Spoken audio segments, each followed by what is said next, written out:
de la Universidad Nacional Abierta a Distancia del programa Licenciatura en Matemáticas. Estoy haciendo el curso de diseños curriculares en matemáticas. Me encuentro acá con mi compañera líder del grupo de estrategia Lima para aplicar la entrevista.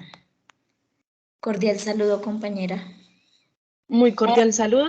Mi nombre es Jessica Tatiana Galeano Henao, soy estudiante de Estrategia LIMAP en la práctica número 2 y la cual estoy dispuesta a ayudarle a la compañerita con estas preguntas de su trabajo. Muchas gracias por invitarme, Ana. Muchas gracias. Bueno, nosotros acá ya tenemos un sondeo de la institución educativa donde se está realizando la práctica que es en la UNAD y pues es de manera virtual. El nivel que se realiza el componente práctico pues está enfocado pues más o menos haciendo un simulacro que es la secundaria, ¿verdad? Ok, sí. Y más o menos, ¿qué grados se estaría realizando en este componente práctico? En este más o menos entre séptimo a noveno. Ok, séptimo, no. Listo. El número de estudiantes que pertenecemos a nuestro grupo asignado, 6. 6, ¿verdad? Y pues en total, ¿sí?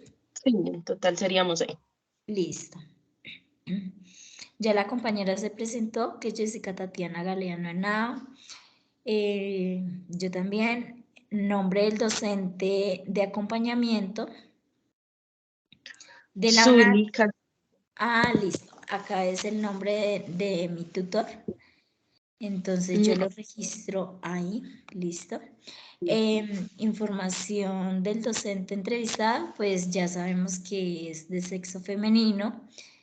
Nos comenta que tiene menos de 30 años y Sí. tiene como experiencia en su formación académica laborando con niños de primera infancia, 8 años. Sí.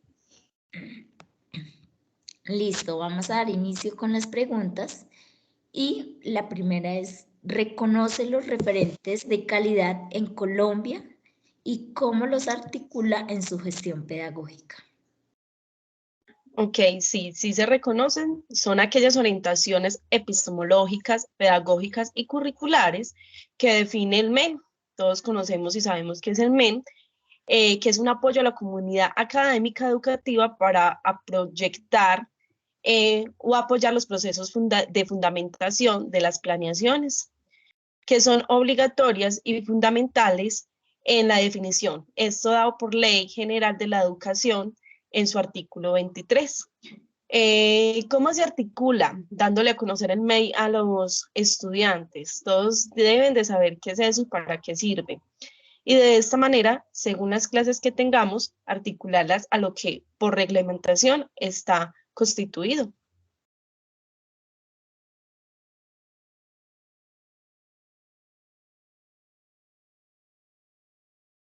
Hola, creo que tienes el micrófono apagado. Listo, muchas gracias. ¿Cree que la malla curricular de su área tiene en cuenta todos los pensamientos y los procesos generales que tienen los estándares básicos de competencias?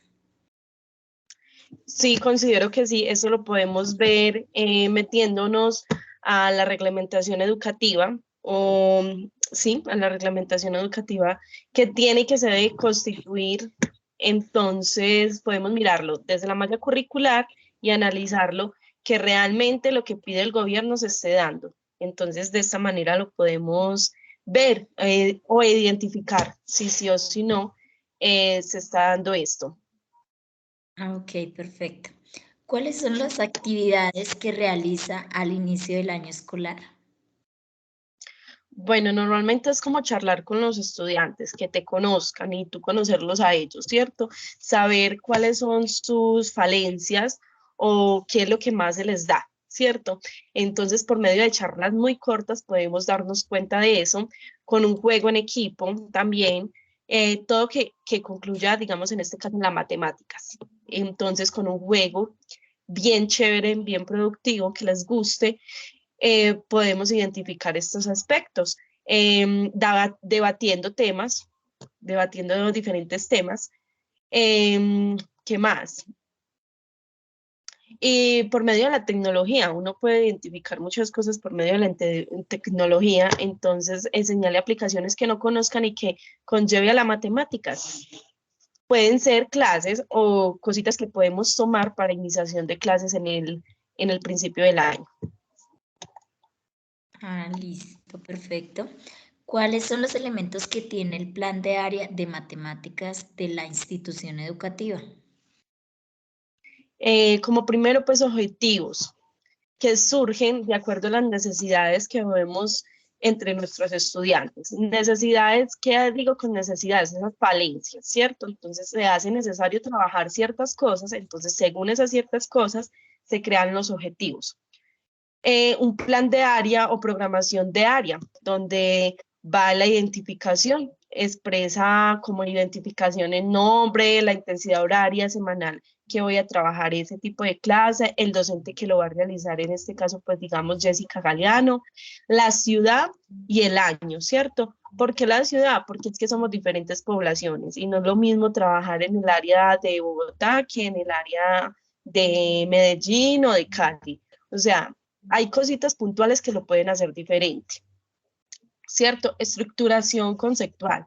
Este se considera como el área de conocimiento y formación integrada por el enfoque, referentes teóricos o diagrama sistemático conceptual. Entonces, ¿qué cosas me van a apoyar esos objetivos? ¿O qué cosas, o qué científicos, o qué referentes me van a apoyar eso que yo quiero trabajar? ¿Cierto? O los referentes teóricos también los podemos llamar así. ¿Qué más? El problema que se presente, digamos, se le dificulta relacionar la X, bueno, algo así. Entonces, el problema y cómo puedo lograr hallar esa solución, ¿cierto? El estudio del área, entonces son como los objetivos generales del área y los objetivos específicos de eso que vamos a trabajar, ¿cierto? Objetivos de nivel que identifican los objetivos pertinentes a alcanzar, entonces lo que más puntual queremos alcanzar, sea desde preescolar, básica, media, no importa, pero que ese objetivo por nivel se dé. Listo, competencias estándares básicos, entonces vamos a ligarnos muy bien a las competencias y básicas que nos mencionan que debemos de trabajar según el grado, como les decía ahorita, sea preescolar, media, primaria, lo que sea, todo tiene un estándar básico de competencias y los debemos de respetar, entonces tenemos que fijarnos en estos estándares para saber realmente cómo lo vamos a trabajar, ¿cierto? Y que se plasme en ese proyecto. Los contenidos, qué contenidos va a tener este plan de clases, por así llamarlo, y en qué momento se va a trabajar ese plan de clases. Entonces, todos los lunes voy a trabajar tal tema y todos los martes 2 horas otro tema. Los miércoles, entonces ya no van a ser 2 horas, sino 4 horas y va a trabajar tal tema. Entonces, los contenidos con su horario. Okay. Identificación y articulación de evaluación de estos procesos, entonces, como todos sabemos, es muy importante saber o evaluar de alguna manera los conocimientos que se le presentaron a estos estudiantes. Entonces, saber identificar que se aprendieron esto que necesitábamos que aprendieran, o que se dio bien estos objetivos, que sí los logramos, por así decirlo, ¿cierto? Los materiales que vamos a utilizar, las estrategias metodológicas, bueno, ya hablamos de la evaluación y no las bibliografías como de todo, que nos ayuda a crear este plan de clase o este proyecto. ¿Qué nos ayudó? Entonces, obviamente uno a veces se basa de cositas de internet, entonces poner ahí que yo me base por esta bibliografía para realizar tal punto, tal clase o tal contexto. Y ya siempre es larguito. Sí, claro. Bueno, muchísimas gracias. ¿Qué dificultades se evidencian en el proceso de aprendizaje de las matemáticas? ¿Cuáles cree que son las causas? Bueno, uno que es muy dado para este tiempo es que los estudiantes piensan que no, que es muy difícil comprender algo, entender algo, y realmente no. Entonces, digamos que hay veces uno de ellos puede ser la pereza, que realmente no lo entienden, o que les da temor, porque como siempre escuchamos que las matemáticas es difícil, es complicada, entonces ya vienen como con ese chip y la idea es quitarles ese chip. Entonces, este sería un factor.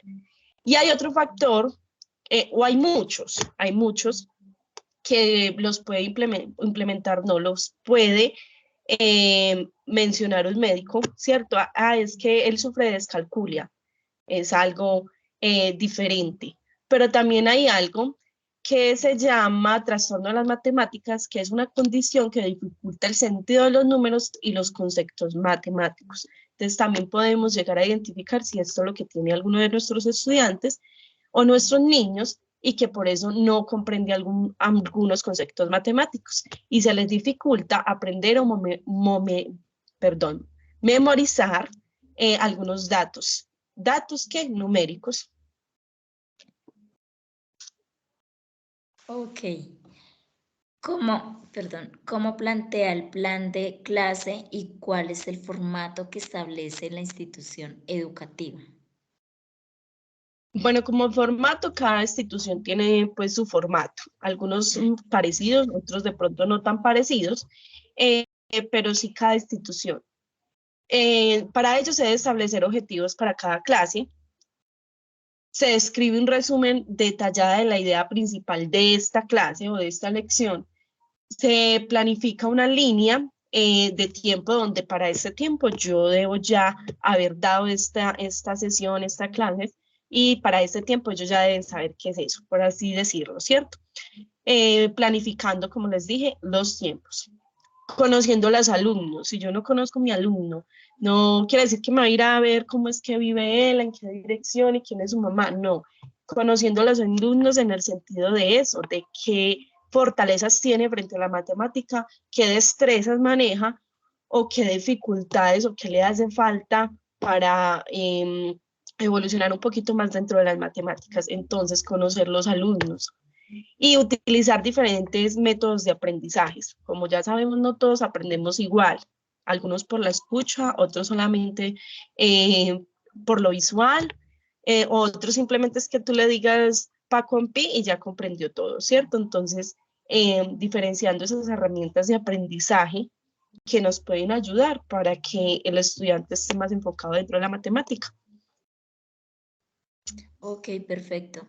De pronto ahí podría mencionarse, digamos, como la estructura que tenemos en la estrategia LIMAD de cómo se lleva una clase, ¿cierto? Exacto. En la estrategia Lima tratamos de ir como a un orden siempre de las sesiones para poder identificar ese aprendizaje más fácil y que ya sepan en qué tiempos se está dando qué paso, identificando en sí esas diferentes herramientas, como les decía ahorita. Es correcto. Propone metas propias en cada periodo para los cursos. Mencione algunas. Sí, las metas presentan algunos conocimientos, o sea, las metas nos proporcionan conocimientos, nos proporcionan saberes, habilidades, competencias, destrezas, actitudes y valores que nuestros alumnos y nuestras alumnas merecen aprender. Entonces, a lo largo pues del paso de la escuela, se desarrollan estas competencias o estas metas, perdón, para poder ser un poco más libres, digamos, tengo tanto tiempo para aprender tanta cosa, entonces ser un poco más libre y saber con qué paso a paso voy a llegar a esa meta, con qué responsabilidad, con qué creatividad y cómo esto me va a hacer feliz. Entonces sí se proporcionan las metas. Ok. ¿Qué estrategias implementa en el aula? ¿Están acordes con el modelo pedagógico de la institución educativa?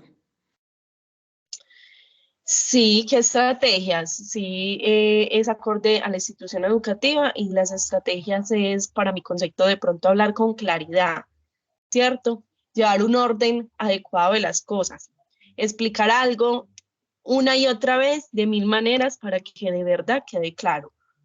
Fomentar el intercambio de ideas entre los alumnos y profesor, ¿cierto? Yo puedo decir una cosa, pero es que mis alumnos me tengo que escucharlos y ellos lo quieren de cierta manera, ¿por qué no lo puedo hacer de esa cierta manera, ¿cierto? Y organizar ideas con ellos para que pues, nos vaya bien. Ayudar a los alumnos a describir conceptos de lo que se está explicando.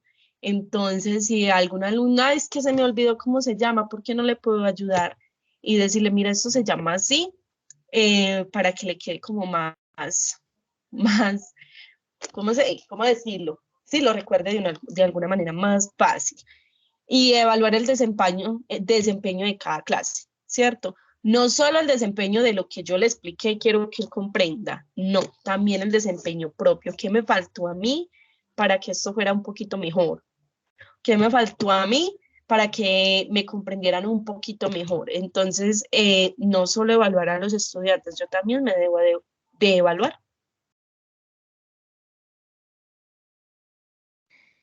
Perfecto. ¿Conoce los principios del DUA? ¿Considera fundamental los principios del DUA en su planeación? Sí, es fundamental, es que todo lo que tenga que ver con pedagogía para mi concepto es fundamental porque es que estoy formando al otro. Entonces, sí, es supremamente fundamental y se debe tomar siempre presente para todo tipo de clases, no solo matemáticas, para todas las clases, entonces que español, que religión, que inglés, que castellano, lo que sea de eso, debe de funcionar por medio de estas estrategias también. Perfecto. Muchísimas gracias por su tiempo y su colaboración. Muchas gracias, Ana.